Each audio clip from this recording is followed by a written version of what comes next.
A gente fala muito de neurociência, de descobertas sobre o cérebro, sobre o funcionamento do cérebro. E eu estava me dedicando a algumas descobertas novas sobre o cérebro, quando saiu uma reportagem sobre o segundo cérebro. E o que é o segundo cérebro? É uma publicação recente, que saiu nos Estados Unidos, e causou, sim, alguma intensidade no meio científico. O que seria o segundo cérebro? Primeiro, qual é a função do cérebro? O cérebro é a nossa máquina de pensar. Quando a nossa máquina de pensar tem problemas físicos, você tem as perdas físicas, por exemplo, retardo, incapacidades, deficiências. Mas quando o problema é de outra natureza, você tem os chamados transtornos mentais. Então, se o seu cérebro tiver determinados mau funcionamentos ou mau usos, você teria os chamados transtornos mentais. Então, a gente acha que quando você tem um transtorno mental, o problema está no cérebro. Seu cérebro não está funcionando bem, ou sua química não está boa. E alguns acham que a causa disso é a estrutura do cérebro, como ele é feito. E outros acham que é o jeito que você vive que afeta o seu cérebro. E a gente, durante muito tempo, procurava a causa da depressão no cérebro, procurava a causa da ansiedade no cérebro, procurava a causa das doenças mentais principais no cérebro. E a gente também estava procurando no cérebro. E a gente viu os neurotransmissores. Os neurotransmissores são as substâncias que estão na sinapse e que hoje estão cada vez mais no entendimento popular, que são a causa dos nossos problemas emocionais. Porque quando a gente enxerga alguma coisa, a gente pode acompanhar no cérebro as áreas. Mas no momento em que você escolhe, pensa, sente, se emociona, aparentemente tudo isso acontece quando um neurônio encontra com outro neurônio. E a causa dos chamados problemas emocionais seria, então, a quantidade dessas substâncias nas sinapses. Até o presente momento, nós descobrimos 72 substâncias. Sabemos mais ou menos para que servem 11, temos certeza de 3. Sabemos mais ou menos para que servem 11, temos certeza de 7, só temos tratamento para 3. E a gente fala muito de serotonina, noradrenalina, dopamina, e eu também apresentava nas palestras muito sobre isso. Então, várias palestras vão ver eu falando sobre essas substâncias, como elas causam depressão, ansiedade, estados psicóticos, etc. E aprofundando estudos na área, a gente está sempre recebendo material, eu vi que saiu reportagem sobre o novo cérebro. Nossa, o que é o novo cérebro? Onde fica o novo cérebro? E o que vocês acham que seria o novo cérebro? É alguma parte inexplorada do cérebro? Alguma estrutura cerebral nova? E eu fiquei pensando o que seria o novo cérebro. E o que vocês acham que é o novo cérebro? O intestino. Como assim o intestino? Então, antes de eu ler o material, quando alguém me falou que o intestino é um novo cérebro, eu fiquei assim, mas intestino como? Como assim o intestino? Aí eu pensei, deve ser aquela coisa, você é o que você come. Então, se você tem deficiências nutricionais, você terá problemas. Não é sobre isso que ele está falando. Então, é sobre o quê? O que é o novo cérebro? Eles descobriram uma coisa muito interessante, que a gente ouvia falar, por exemplo, em medicinas orientais, até religiões orientais, falando sobre o equilíbrio entre o homem e a natureza. E a gente achava que essa coisa meio mística, né? Meio mítica. Não tem lugar na civilização ocidental. Falar dessas coisas assim não combina muito com ciência. É um negócio meio assim, fora do normal. Mas eles chegaram a algumas conclusões a partir de alguns experimentos realizados. Por exemplo, causa da depressão. A gente está procurando, né? A depressão tem aumentado. Não só a depressão, como estados ansiosos, estados de alteração comportamental, e que a gente não está descobrindo em processos sociais a causa. A gente falava, é a sociedade moderna. Não, aparentemente, todo mundo está sendo atingido, independente da região. Então, se você dissesse que era a sociedade moderna, nós teríamos uma incidência maior disso em determinadas metrópoles. Então, quanto menor a metrópole, menos a incidência. Aparentemente não, onde tem gente, está acontecendo, em geral. Aí diz, é por causa da globalização. Então, como a gente está em tempo real vendo tudo, a gente está entrando em estresse, mesmo em regiões afastadas, por causa de determinadas coisas, a informação. Bom, De qualquer maneira, são hipóteses. Porém, alguns experimentos apresentaram respostas muito estranhas. Um dos experimentos é com gêmeos. Duas irmãs gêmeas. Uma com um grave quadro depressivo e outra não. Bom, se são gêmeas idênticas, elas têm o mesmo DNA. Então, estruturalmente, suas células são iguais. Então, o funcionamento bioquímico, teoricamente, são iguais. Foram criadas pelo mesmo pai e a mesma mãe. Então, elas não foram separadas na infância. Então, elas cresceram juntas com o mesmo pai e a mesma mãe. Qual seria a causa delas terem respostas tão díspares? Quando eu digo um quadro depressivo grave, um quadro depressivo grave é dependente de medicação. E a outra, não. Trauma de infância? Não. Não havia uma justificativa de natureza psicológica para essa situação.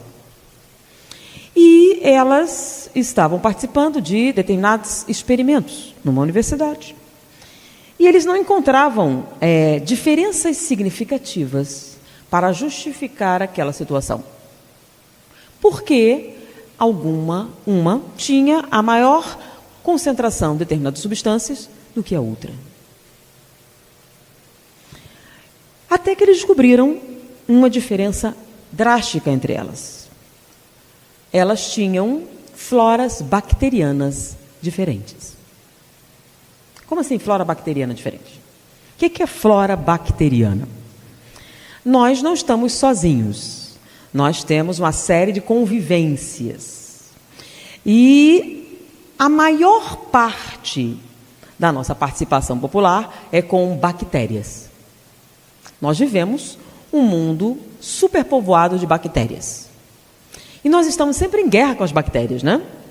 E a principal arma que nós usamos nessa guerra são os antibióticos. Então, os antibióticos têm por objetivo matar as bactérias patológicas. E, aparentemente, essas bactérias, ela tem uma capacidade de superar. Quanto melhor a arma, melhor elas se adaptam. E a gente foi tendo que trabalhar cada vez maior número de antibióticos para melhorar o desempenho. Só que os antibióticos não são usados apenas para as doenças. Vocês sabem disso, né? A gente começou a usar antibióticos também para quê? Para os animais não terem doença. Porque doença nos animais é um grande prejuízo, correto? Então, quanto menos doenças eles tiverem, melhor para nós. Então, além dos antibióticos que você consome para as suas doenças, você começou a consumir também alimentos tratados com uma grande quantidade de antibióticos. Mas antibiótico é um material caro, correto? Então, como é que a gente faz para economizar dinheiro? E vocês sabem que hoje em dia, economizar é a base da produtividade. Quanto menos você gastar na produção, maior seu lucro. Porque você não diminui o preço para ninguém, você só diminui o custo e aí você ganha cada vez mais. E a ideia é você ganhar cada vez mais. Bom, antibiótico é um negócio caro. Tem um jeito de a gente melhorar isso? Tem. Se eu esterilizar tudo antes, eu não vou precisar de antibiótico, vou? Não. Então, eles começaram a trabalhar em métodos de esterilização. Porque aí, se você não tiver bactéria nenhuma, você não vai precisar usar antibiótico, nem vai controlar a sua população. E uma coisa que a gente sabe também, que estragar alimentos vem do quê? Eles estragam quando? Se você botar na geladeira, ele demora mais a estragar. Por quê? Você tem lá um material, aí você põe na geladeira. Então, se deixar o seu arroz no fogão, ele estraga, não estraga? Se você puser na geladeira, ele também estraga, mas vai demorar mais. Por quê? Bactérias. O frio diminui o quê? A proliferação, ele demora mais a estragar. Então, a gente já sabe que a causa de estragar os alimentos é o quê? Bactérias. Mas vocês devem ter notado algumas coisas interessantes que têm acontecido hoje em dia, né? Tem alguns alimentos que aparentemente não estragam mais, né? Ele fica muito tempo exposto e não estraga. Lembra muito tempo atrás, quando você ia comprar uma maçã? Você ia lá e escolhia que não tivesse bicho, que não tivesse isso, que não tivesse aquilo, né? Agora, aparentemente, as maçãs não dão mais bicho, né? Todas elas são inteirinhas. E não é só isso, elas duram um bom tempo. Vocês deixam ela lá e elas duram muito tempo sem estragar. Isso tem acontecido com frutas, com uma quantidade de vegetais. E aqueles que você compra, então, no supermercado, que já vem embalado a vácuo, etc., que você coloca ali e não estraga. Fica lá um tempão. Por que não? Por que não estragam mais? Simples. Porque os métodos de esterilização estão cada vez melhores. Então, se você matar todas as bactérias que tem ali, até uma nova entrar em contato, se você não contaminar, não estraga.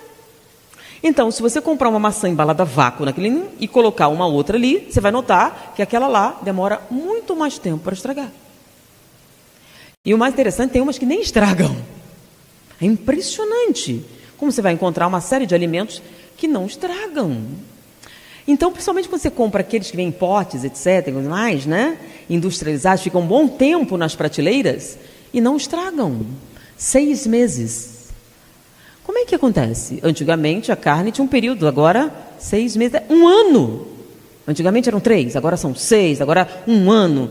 Agora tem um método novo, você pode ficar com a carne 1 ano e 6 meses. Pensa bem, dela te sair do boi 1 ano e 6 meses até você consumir, sem estragar. Mas a carne está perfeitinha, sem nenhum defeito. Nenhum defeito. Porque o nosso grande inimigo são as bactérias. Bom, isso tem acontecido em vários sistemas. Por exemplo, há muito tempo atrás, como é que se fazia iogurte? Você lembra como fazia iogurte? Agora, muito pouca gente faz iogurte, né? Você compra todos no supermercado. Esses iogurtes do supermercado não são feitos com bactérias, nem com tais bacilos, lactobacilos, nem nada disso. Elas usam produtos químicos, vários produtos químicos. Os produtos químicos, para você produzir esse material, são muito melhores. Por quê? Não estragam, não dão contaminação, não dão problema. E eles produzem iogurtes exatamente iguais, com a mesma consistência, exatinho, para passar pelo seu controle de qualidade. Mas isso é progresso. Nós estamos vivendo a época de um progresso inimaginável, não é não? Maravilhoso.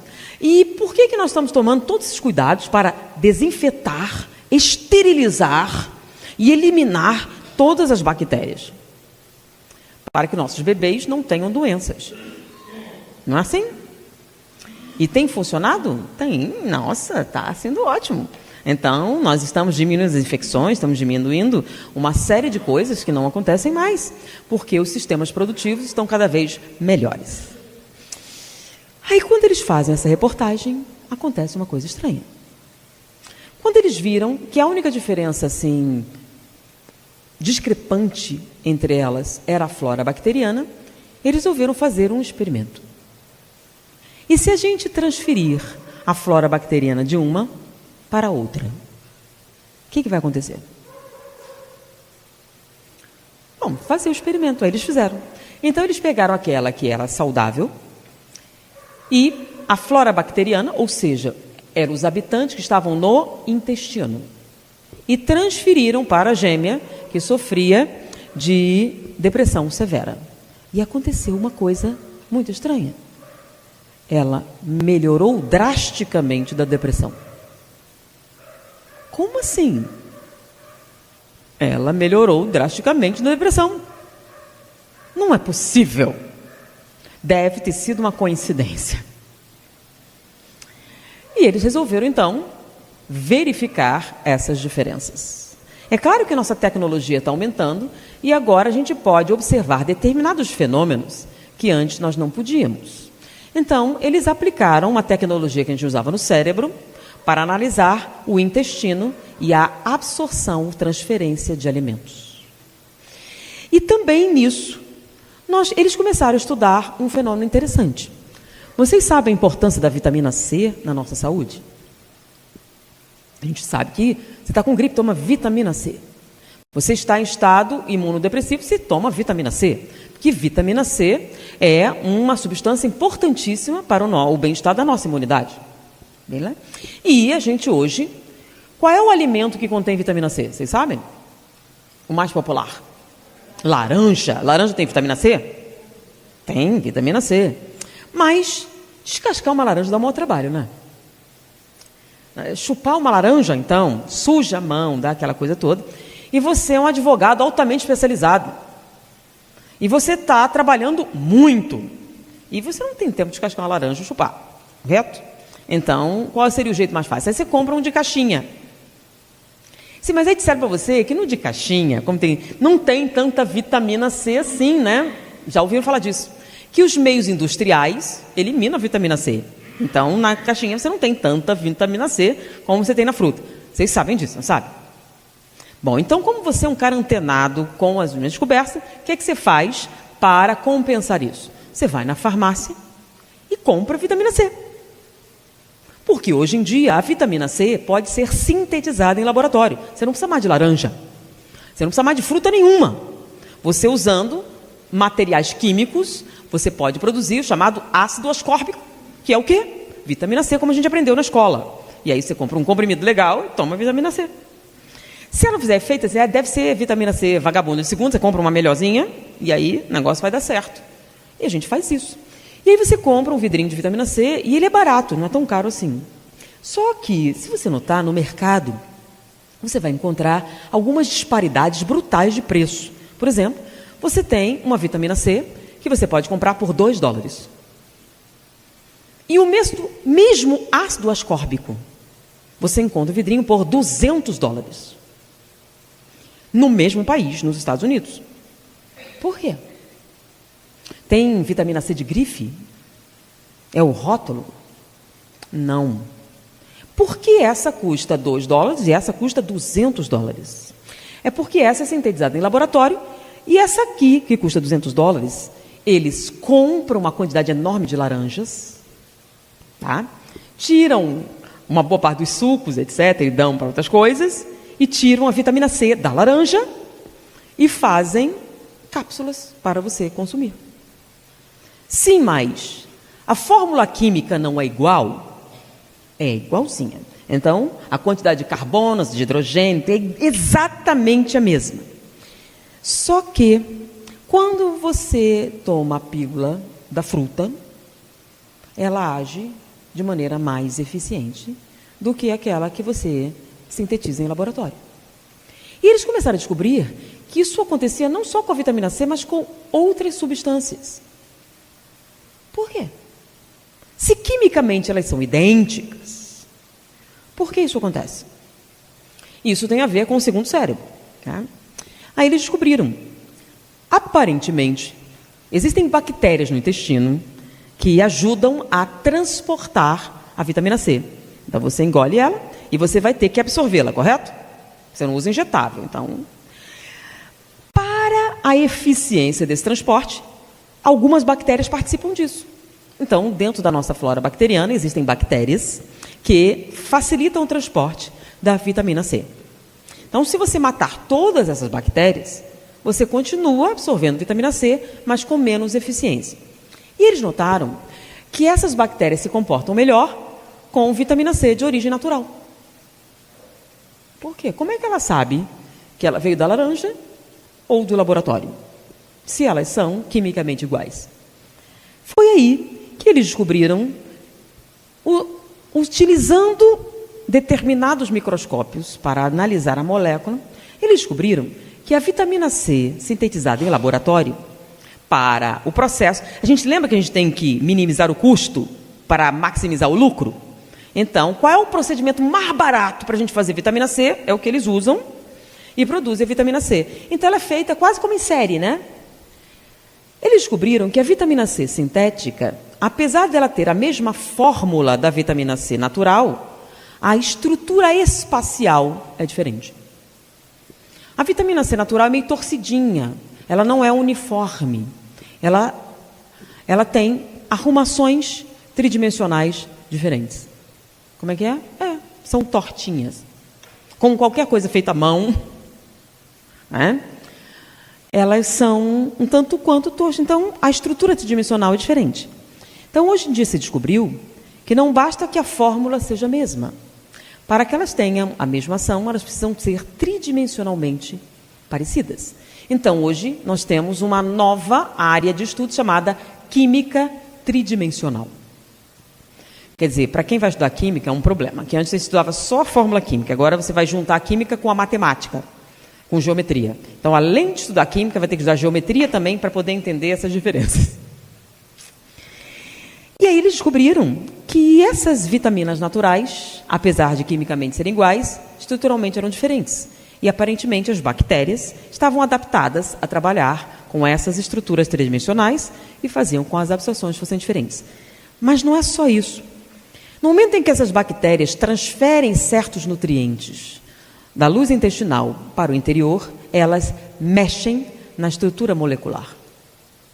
Então, quando a bactéria pega do intestino e ajuda você a transportar para o interior, ela mexe na estrutura molecular. E no momento que ela mexe na estrutura molecular, eles descobriram que os nossos terminais para a recepção dessas substâncias estão adaptados àquelas estruturas espaciais. Vamos traduzir. Quando vocês matam aquelas bactérias todas, vocês matam com ela a sua capacidade de produzir certas substâncias, que são essenciais para os seus processos mentais. Ou seja, quanto mais alimentos altamente industrializados, esterilizados e vindos do processo de mercado normal, menos substâncias essenciais para os nossos processos cerebrais são disponíveis. Então, nós estamos dando tiros no nosso próprio pé. Então, quanto mais você mata essas bactérias, mais você se torna incapacitado de lidar com a realidade e suas alterações, que é a definição de insanidade. O que significa insanidade? Incapacidade para lidar com a realidade e suas alterações. Então, o que está vindo à luz desses estudos, é que nós não estamos sozinhos. Nós estamos em simbiose com a natureza. Quando você destrói os recursos naturais, você está num processo de autocídio. Não vou chamar de suicídio, suicídio é uma coisa direta. Autocídio é o seguinte: se você destrói isso, você será incapaz de sobreviver. Então, por exemplo, o que produz uma flora bacteriana diversificada? Alimentos de origem natural em quantidade. Então, o que acontece se você só come produtos industrializados?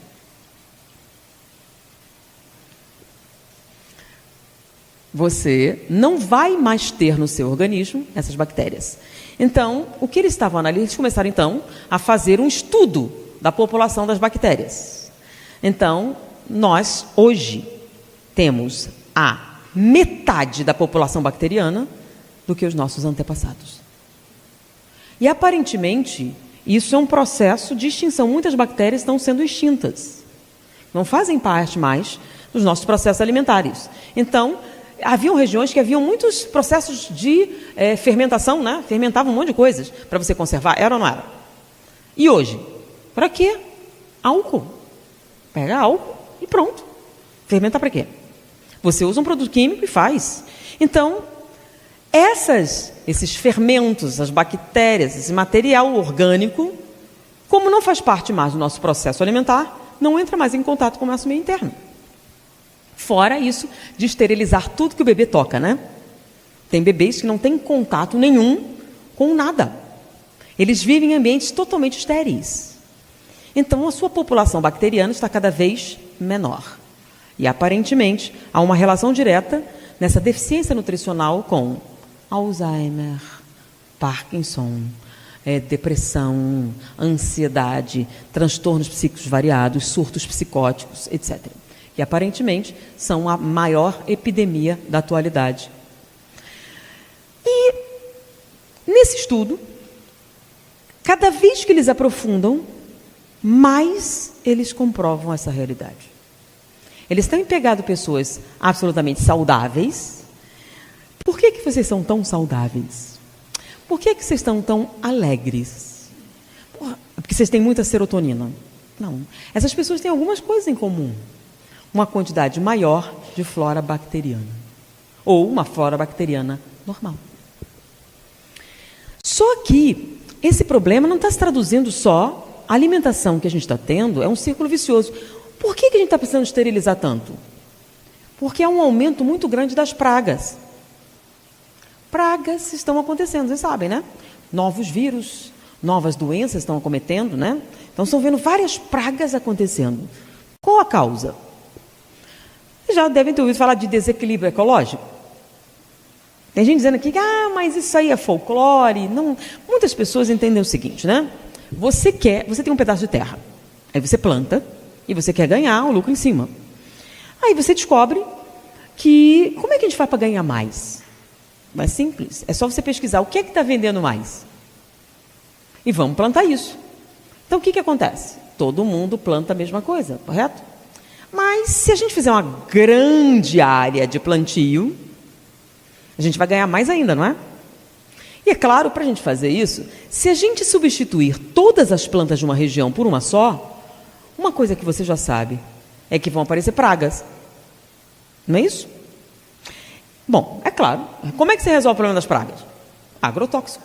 Você bota um agrotóxico e acaba com as pragas. Beleza. Só que quando você usa o agrotóxico e acaba com as pragas, o agrotóxico tem um efeito colateral no solo. O seu solo também empobrece. Quando o solo empobrece, o que você faz? Você compra o quê? Um adubo. Você compra um adubo e aí melhora o teu negócio. Só que quando você usa o adubo e continua plantando essa cultura ali, as pragas aumentam. A gente bota mais agrotóxico, bota mais adubo. E hoje em dia, 80% do custo da produção de alimentos no mundo vem da química. Adubos e agrotóxico. Então, 20% é a própria planta. A maior parte do gasto é com o quê? Não é nem com maquinário. É com as substâncias químicas que você precisa para plantar. Só que, com o passar do tempo, essa situação leva à morte do solo. Você sabe o que é a morte do solo? Naquele lugar não planta mais nada. Morreu. Nós temos grandes áreas no país, hoje em dia, que estão mortas, devido a essa situação. E o que faz quando a terra morre? Você se muda para uma terra melhor. E o que acontece com ela? Vira um deserto. Mas eu estudei isso muito tempo atrás na escola. Sim, mas uma coisa que eles não têm divulgado muito é que o crescimento progressivo dos desertos.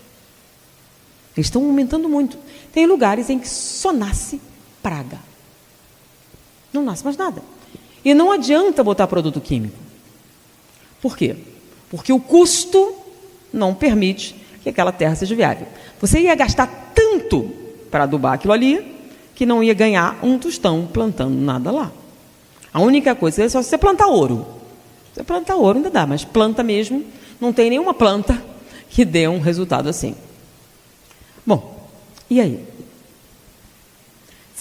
Só que a demanda continua grande. Então, pensa bem, você vai largar de produzir soja, vai largar de produzir determinados para plantar o quê? Flores. Não, uma flor também vende, né? Bom, depende da flor. Você não quer qualquer flor, quer? Quais aquelas que vendem mais? Só que a questão é que junto com as plantas estão as bactérias. Então, quando você usa esse tipo de produto, você também cria um desequilíbrio na população de bactérias. Então, o próximo efeito colateral é a necessidade de antibióticos. Então, estamos vendo um ciclo sem fim. Só que a gente descobriu agora que esse ciclo sem fim afeta o cérebro. E afeta fortemente o cérebro. Quanto menor a população bacteriana na sua flora intestinal, maior a probabilidade de você desenvolver desequilíbrios emocionais. Então, não adianta você comer os alimentos se você não tiver a flora bacteriana adequada para transportá-los no interior. Então, existe todo o equilíbrio na natureza que nós estamos destruindo. E nós estamos pagando o preço desse desequilíbrio. Aí eu estava estudando o segundo cérebro, vendo essas pesquisas, e procurei, porque normalmente assim, eu leio uma reportagem, aí eu pego os links das instituições de pesquisa, quem está fazendo isso, quem está fazendo aquilo. Eu ainda não posso citar nenhum ator, que a gente está em fase de desenvolvimento, né? Eu falei para o Zé que ia fazer um negócio inédito, esse aqui está em fase de conclusão. Mas eu peguei um link ali, muito interessante. Eu clico em todos os links, né? Então, nesse link me levou para uma outra área de estudo, que não era minha. Por isso eu estou falando de um negócio que eu não sei muito, que é a agricultura. Então, a partir do segundo cérebro, que é o estudo dessa estrutura mesentérica e essas bactérias que afetam a nossa produção bioquímica, e chegou a o que eles chamam de relação simbiótica com a natureza. Vamos lá, o que é isso? É um troço muito, cada vez mais, está viajante essa palestra hoje, né?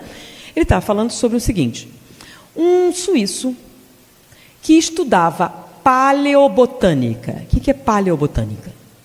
Vocês devem ouvir sobre, por exemplo, arqueologia, paleontologia. Então, o paleontólogo é aquele que estuda o quê? Coisas pré-históricas, né? Então, insetos pré-históricos, animais pré-históricos. O paleobotânico estuda a vegetação pré-histórica. Então, o trabalho dele era paleobotânica. Ele estudava como era a flora, tá, botânica, nas épocas passadas. Era esse o trabalho dele. E ao longo do seu trabalho, estudando o desenvolvimento da vegetação, então, o que é que existia, o que é que mudou, e vocês sabem que a vegetação foi mudando, porque o clima mudou muita coisa. Só que, hoje em dia, ela está mudando cada vez mais intensamente. Vocês sabem que o número de plantas extintas, hoje em dia, é maior do que a dos animais. Vocês estão sabendo disso? Que o número de plantas que estão se extinguindo hoje é muitas vezes maior do que o número de animais. Por quê? É simples. A maior parte das plantas vive onde? Nas florestas. Se as florestas estão desaparecendo, o que está desaparecendo? Então, a quantidade de plantas, então muitas estão se extinguindo. E hoje em dia, por exemplo, a gente tem jardim. No jardim de planta, o que é que está na moda? Então, é uma época, a moda da samambaia. Todo mundo tinha samambaia, né? Agora não. Não está na moda. Aí você planta isso aqui. Então, normalmente, nós estamos tendo uma uniformização com relação aos vegetais, até nos jardins. Então, como está sobrando jardim, até florestas artificiais são específicas, né? Você quer uma floresta que não tem inseto. Não? Para que você quer um parque se você tem muito inseto? Então, como é que a gente faz um parque sem inseto? Ainda, planta isso aqui, que aí não vai dar inseto. Então faz um canteiro de citronela para afastar os insetos. Não planta essa não, que essa dá bicho. Você vai querer que a sua criança seja picada por uma abelha? Claro que não, né? Então plante algumas que não dão abelha. Plante algumas que não dão inseto, não dê nada. Na verdade, você queria uma floresta que fosse esterilizada, né? Se você pudesse largar seu bebê lá, ele engatinha e não tem nenhuma bactéria. Muitos pensam que isso seria ótimo, né? A gente consegue fazer uma floresta totalmente esterilizada? Não. Mas a gente tenta. E nessas tentativas, nós estamos eliminando a grande quantidade da biodiversidade. Só que isso tem um preço. Então, hoje em dia, o custo dos alimentos, que eles são commodities, tá? Então, você pode jogar na bolsa com relação ao café, à soja, a um monte de alimento, da mesma maneira que você usa ouro, prata, diamante, etc. Tá? Então, comprei ações de café. Não, você comprou café? Não, você comprou só um papel que representa a quantidade de café. Então, com isso, tem aqueles que estão valendo mais, são aqueles que estão valendo menos. Diante dessa circunstância, 80% do custo é industrial. Então, até as sementes geneticamente modificadas. Tá? Algumas sementes geneticamente modificadas têm um custo específico, porque elas são resistentes a certas substâncias, etc. Então, você só vai poder comprar esse material de determinadas regiões. E com as sementes geneticamente modificadas, a biodiversidade cai ainda mais, porque você vai ter um DNA uniforme, com determinadas bases fixas. Até a diversidade na própria espécie está desaparecendo. Então, a maior quantidade do milho hoje em dia é geneticamente modificado, ou seja, ele é geneticamente idêntico em toda parte. Quais as consequências? Pela primeira vez, a gente realmente está vendo algumas consequências. Então, junto com a morte dessa diversidade, nós estamos vendo a morte dessas bactérias. O que a gente não sabia é que essas bactérias são essenciais à nossa saúde mental. Sem elas, nós não conseguimos nos adaptar ao meio ambiente. Faltam determinados nutrientes essenciais. Só que, por que até agora a gente não tinha detectado isso? Porque a gente não dava valor ao que a gente chamava de substâncias base, né? Então, por exemplo, selênio. A quantidade de selênio no corpo humano é insignificante. Só que agora descobriram que na sinapse, o selênio, a ausência de selênio, causa pessimismo. Como assim? As pessoas que não têm selênio são pessimistas. Não é possível. Já é um fato. Comprovado. E quanto selênio? A quantidade é insignificante, mas se você não tiver nenhum, você se torna pessimista. E o que é ser pessimista? É simples, né? O pessimismo não muda a realidade, né? Que eu tenho um copo d'água.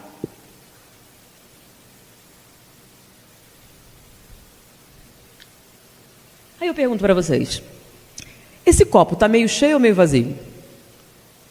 Né? A pessoa otimista vai dizer que está meio cheio. A pessoa pessimista vai dizer que está meio vazio. Se o copo está com a mesma quantidade de água, então não faz diferença nenhuma, né? Você ser otimista ou ser pessimista. Faz sim. Porque aquele que diz, está meio vazio, ai meu Deus, vai acabar. Aquele que diz que está meio cheio, diz, nossa, tem bastante. Então, a diferença está na ansiedade que você desenvolve diante do fato. Quanto mais pessimista, mais ansioso. Então, por que a ansiedade está aumentando tanto? E aí, você nota que determinadas substâncias, que aparentemente eram insignificantes, se tornam essenciais. E o que é selênio? É um metal, está na tabela periódica. Nunca a gente deu nenhum valor a ele, até descobrir. E o mais interessante, e onde é que a gente encontra selênio? Pergunta mais importante, né? Quando eu soube de selênio, eu estava no Mato Grosso, né? E era uma nutricionista que estava de Harvard pesquisando lá. Primeira pergunta, você é de Harvard? O que você está fazendo aqui? Me apaixonei por um brasileiro. Bom, e ela estava pesquisando a influência do selênio no humor. E onde é que tem selênio? Nas nozes. Nozes. Castanhas, nozes, várias nozes têm selênio. No Brasil não tem, mas tem na castanha do Pará. Pará tem grande quantidade de selênio. E eu fiquei pensando numa coisa curiosa, né? Uma grande parte da população só come nozes no Natal. E a gente achava que o povo estava mais feliz por causa do Natal, né? Talvez fossem as nozes. Você tinha um pessimismo generalizado aí, come nozes no Natal. Só que, o que a gente descobre? Se é isso, vamos aumentar o selênio. Aí o que você faz para aumentar o selênio? Se você não come nozes, você compra Centrum, com selênio. Porque quando saiu a descoberta, primeira coisa, selênio, de A a Z. Lembra disso? Então, de A a Z. Tudo que existe, eles botam lá. E tem selênio também. Então, você toma um comprimido e está resolvido o seu problema. Mas, aparentemente, o selênio das nozes tem uma estrutura espacial diferente do selênio que sai dos minerais diretamente. Você processa. Porque quando você está processando certos minerais, tem selênio também. Aí você pega e já tira, e é mais barato do que você pegar nozes e ficar tirando o selênio das nozes. Então, você pega da terra direto, né? E resolve o problema. Mais barato. E processa em grande quantidade. Mas, aparentemente, o seu cérebro não gosta do selênio mineral, ele gosta de selênio vegetal. Estou de brincadeira. Aí eu falo, não tem selênio, é um mineral, tá bom. Mas você gosta do selênio de origem vegetal do que aquele de origem mineral. Qual a diferença? Estrutura espacial. A molécula é a mesma, parece que eles se arrumam de maneira diferente. Mas não é só isso. Existem bactérias que ajudam a absorção do selênio. E, aparentemente, quando elas fazem isso, alguma coisa acontece e esse selênio é assimilado mais facilmente pelo cérebro. Então, por que eles tentaram compensar a nutrição? Então, primeiro, eles acharam que que as diferenças eram nutricionais. Tentaram compensar assim, não funcionou. Eram as bactérias mesmo. Mas de onde vêm essas bactérias? Alimentos naturais. É de lá que vêm as bactérias. Então, milho. Então vou comer milho. Não milho geneticamente modificado. Você vem de frutas. Não frutas geneticamente tratadas, ou tratadas com antibióticos, ou tratadas com esterilização em massa. Você precisa ter contato com bactérias. Consumir bactérias. O problema é, sem essa biodiversidade, nós estamos pagando um preço.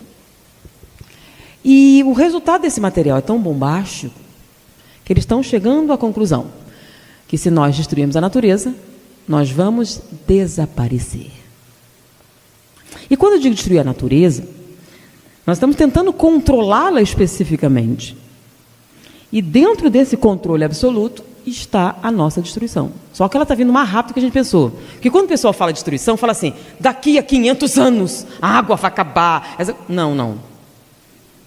Nos últimos prognósticos, em 2050 serão 20 milhões de doentes de Alzheimer, com idade variando em torno de 40 anos. O que é isso? Todo mundo vai ter um doente de Alzheimer com 40 anos em casa para sustentar até que ele morra. Ou seja, pelos 80. Qual o significado disso? Porque o Alzheimer afeta a memória, mas o coração fica perfeito, o rim também. Então você vai ter pessoas totalmente incapazes e totalmente dependentes. E aí a gente vai ter um problema com relação à assistência médica, produtividade, porque as pessoas estão envelhecendo, a contribuição se aposentando mais cedo. Como é que você vai fazer para lidar com tudo isso? Mais a depressão, mais o suicídio advindo da depressão, mais todos esses transtornos emocionais e mentais que estão se tornando incapacitantes. E qual é a causa? É engraçado a gente dizer, né? Aí, esse link que eu vi, né, é uma coisa chamada agrofloresta.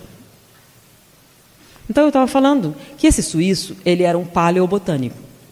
Estudando a formação vegetal, ele chegou à conclusão que as florestas, quando se formavam, elas seguiam um planejamento semelhante à evolução que a gente tem das espécies.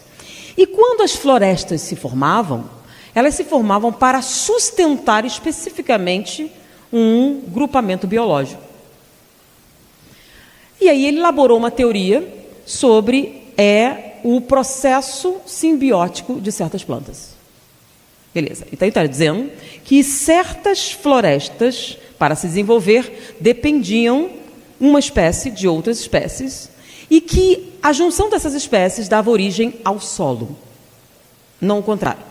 Não era o solo que dava origem às plantas. Eram as plantas que davam origem ao solo. Beleza, essa é uma teoria bonita. Ele precisava testar.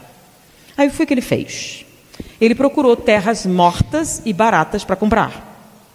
E ele encontrou no Brasil, em determinadas regiões do Nordeste, terras mortas, consideradas irrecuperáveis. Tá? Um investimento para isso não redundava em nenhum lucro, então para que você vai fazer? Então ele comprou essas terras a um preço insignificante. E os brasileiros estavam dando risada, aquele gringo vai dar uma besteira. E ele comprou terras mortas. E ele começou a aplicar a teoria dele. Determinadas plantas com outras. Então, ele plantava uma com outra, e aí ele via a multiplicação de certos insetos, então ele foi aplicando isso. Tá? Ele conseguiu, num espaço de 4 anos apenas, recuperar o solo. Beleza, que coisa bonita. Mas não foi só isso que ele fez. Ele conseguiu produzir alimentos com um custo 80% menor. Como assim? Ele tinha mais lucro do que quem estava aplicando as técnicas que hoje se usam na agricultura. Então, ele estava construindo essas florestas, o solo se recuperava e ele criou um sistema simbiótico que lhe dava todo o necessário para produzir sem agrotóxico, sem adubo, que é 80% do custo dos alimentos, e com uma alta produtividade. Quanto mais produtos químicos você usa, menor a produção. Como assim menor a produção? Porque, gente, quando você vai tirar o final, quanto é que eu vou ganhar? Você vai ter que tirar seus gastos, não vai? Então, a maior parte dos seus lucros ia onde? Então, não adiantava você produzir tanto se você ia ganhar muito pouco. Ele ganhava muito mais. Por quê? Porque a produtividade dele envolvia alimentos 80% mais baratos. Segundo a estatística, se você aplica aquela técnica que ele estava desenvolvendo, você aumentaria a lucratividade da agricultura em 80%, multiplicando 5 vezes a produção de alimentos. E é claro, com uma consequência muito interessante. Você estava recuperando a fauna e a flora. Mas o que me interessou nessa pesquisa, eu ainda estou aprendendo os termos, né? Eu estou sendo meio vaga porque eu não entendo muito de agricultura, estou aprendendo agora. Mas o que me interessou foi a fala final dele. Ele é um especialista, altamente especializado, tá? Então, se dedica a um ramo muito minúsculo. Ele deu essa teoria seguinte, para que o homem possa ser feliz, ele tem que aprender a respeitar todos os aspectos da natureza. Só que ele foi literal nessa. Para nós sermos literalmente felizes, ou seja, para produzirmos serotonina necessária para usufruir do bem-estar advindo da felicidade, nós precisamos respeitar a natureza. Eu não estou falando de uma felicidade genérica, de uma felicidade metafísica, de uma felicidade que vem de processos mentais. Estou falando de uma felicidade concreta, física e objetiva. Se você não respeita a natureza, é impossível, fisicamente falando, que você seja feliz. Porque realmente não dá para a gente construir a nossa felicidade sob a destruição de nada, nem de ninguém, nem de nenhuma espécie, por mais simples que seja. Então, toda destruição que nós implementarmos com qualquer desculpa que a gente queira dar, aparentemente estamos fechando um círculo. Não tem jeito de você destruir nada sem pagar pelas consequências. E todos nós estamos pagando. E estamos pagando pelo que exatamente? Então, seriamente, pelo que nós estamos pagando? Então, você compra uma lasanha pronta no supermercado. Por que você faz isso? Não é porque eu quero, é porque eu não tenho tempo. Eu não tenho tempo de fazer uma lasanha. Lasanha dá um mau trabalho, né? Então, se a gente compra pronta, você economiza tempo. E por que você precisa economizar tempo? Não porque eu estudo muito.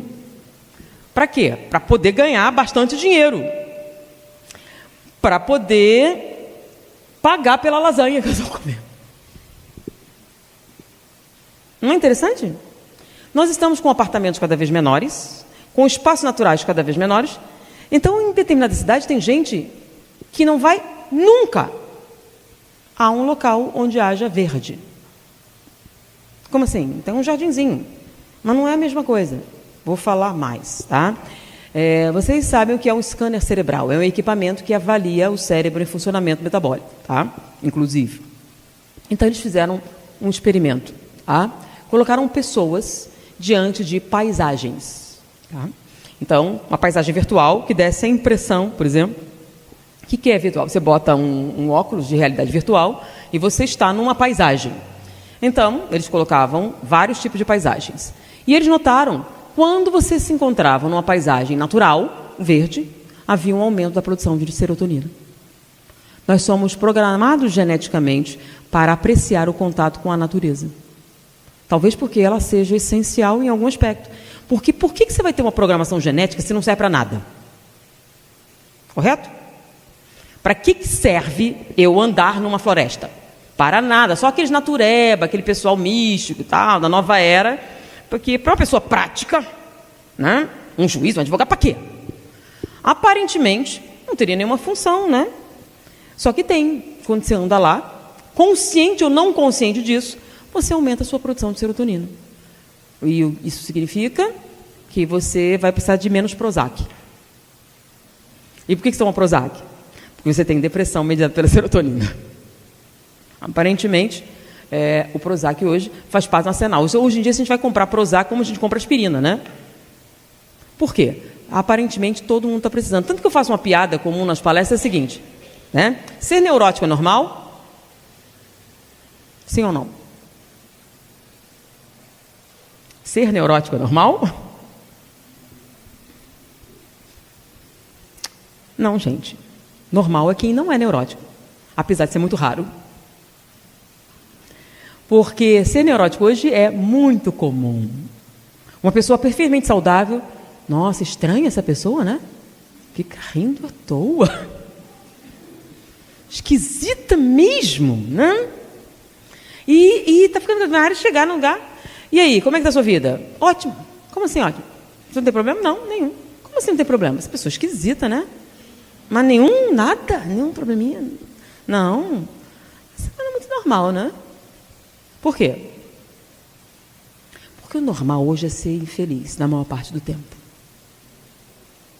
Né? E quando você acha algum que aparentemente não é, você está procurando, que deve ter o DNA intergaláctico, deve ser o espírito de luz, deve ter uma explicação metafísica para isso, porque gente normal não é feliz. Sério? Gente normal não é feliz? Por quê? Não, porque... Por quê? Qual a coisa mais importante para você hoje? Dinheiro. Sem dinheiro eu não vou ser feliz. E para gastar no quê? Porque as pessoas dizem, né? Tá, todo mundo, eu preciso ter muito dinheiro para ser feliz. E você vai gastar no quê? Se é assim que a gente raciocina, é muito fácil a gente entender. Vamos procurar no que o povo gasta mais dinheiro, que a gente resolve o problema da felicidade, correto? Então, em que o ser humano gasta o seu dinheiro? Primeiro lugar, absoluto. Lembra o raciocínio que a gente fez com o suicídio, com a morte, etc? Vamos fazer com o dinheiro. Em que o ser humano gasta o seu dinheiro? Número 1. O que vocês acham? Em que a gente gasta o nosso dinheiro? Saúde? Não, não é com a saúde. Onde nós gastamos o nosso dinheiro? Aparelho eletrônico? Também não. Beleza. Nós gastamos a maior parte do nosso dinheiro para ficarmos mais bonitos. Então você falou de saúde, né?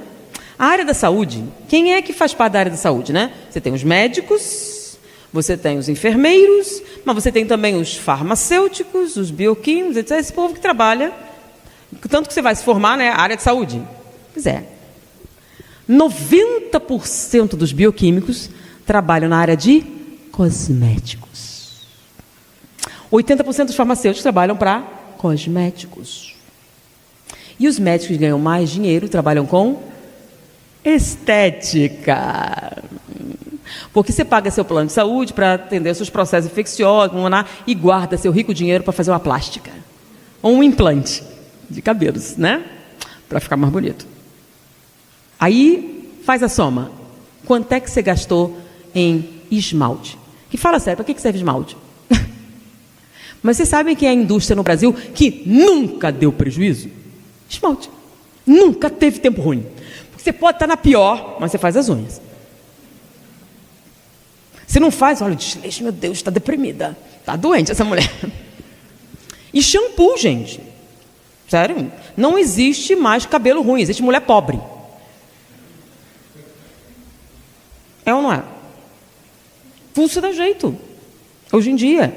Então, o investimento na área de cosméticos, para deixar sua pele mais luminosa, seu cabelo mais brilhante, suas unhas mais fortes, é 5 vezes maior do que para curar o câncer.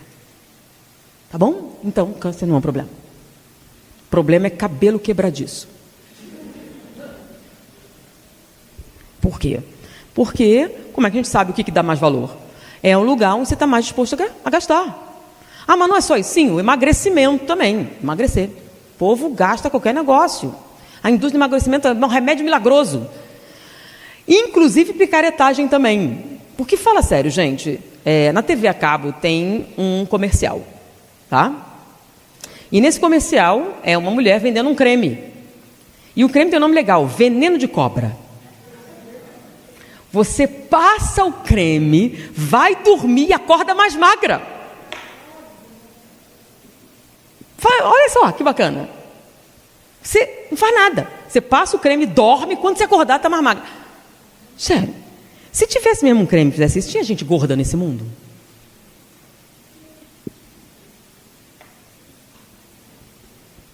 Que muita gente fala, né?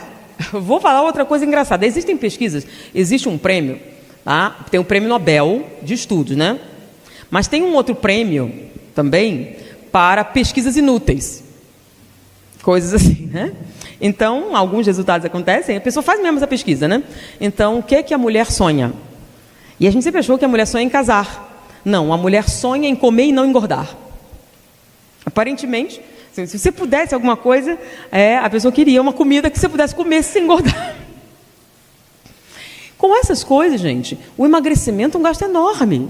Pensa bem, para a pessoa fazer um comercial pago na TV a cabo, quanto custa? Então, se essa pessoa continua com esse comercial, quem viu esse comercial, levanta o braço, eu não estou mentindo, né? Se ela pôs, é porque está tendo lucro, correto? Então, tem gente que compra o veneno de cobra para passar e ficar mais magro. E aí vem shakes, plantas, chás, aí a dieta da moda, e é uma indústria enorme de dietas que as pessoas fazem. Então, o maior dinheiro que a gente gasta é em beleza. Bom, então, está resolvido o problema. O que é que a gente precisa para ser feliz? Ser bonito. É isso? Então, gente feia é infeliz. É ou não é? E aí? Se a gente está preocupado com dinheiro para a gente gastar com a beleza, e se engordar é um problema, quanto mais você trabalha, quanto mais você se move, etc., quanto menos conforto, mais magra e bonita você vai ser, correto? E como é que você trabalha para ganhar esse dinheiro? Eu compro lasanha para poder trabalhar mais, para ganhar mais dinheiro, para pagar a academia, para ficar magra. E a cirurgia para tirar as gorduras extras que eu ganhei sentada ali durante horas, comendo lasanha e alimento industrializado para ficar... Faz sentido? Faz sentido essas coisas? Vocês não notam que é uma coisa meio absurda? A maneira que a gente está presa nesse círculo? E aí a gente precisa comprar aquela roupa para disfarçar a gordura, e aí... Vocês estão entendendo que não faz sentido nenhum? Não era mais fácil logo, você economizava? Não? Primeiro, elimina todos os controles remotos. Você já vai perder 1 quilo a cada 10 anos. Tira o elevador e passa a subir de escada. Você vai ver que beleza. Que bumbum lindo você vai ter. Né? E outras. Quer dizer, esse automóvel passa a andar a pé há mais tempo. Você vai notar que o que você gastaria em academia e plástica, você já não vai gastar. Ainda vai economizar no carro, no elevador, nessas coisas todas.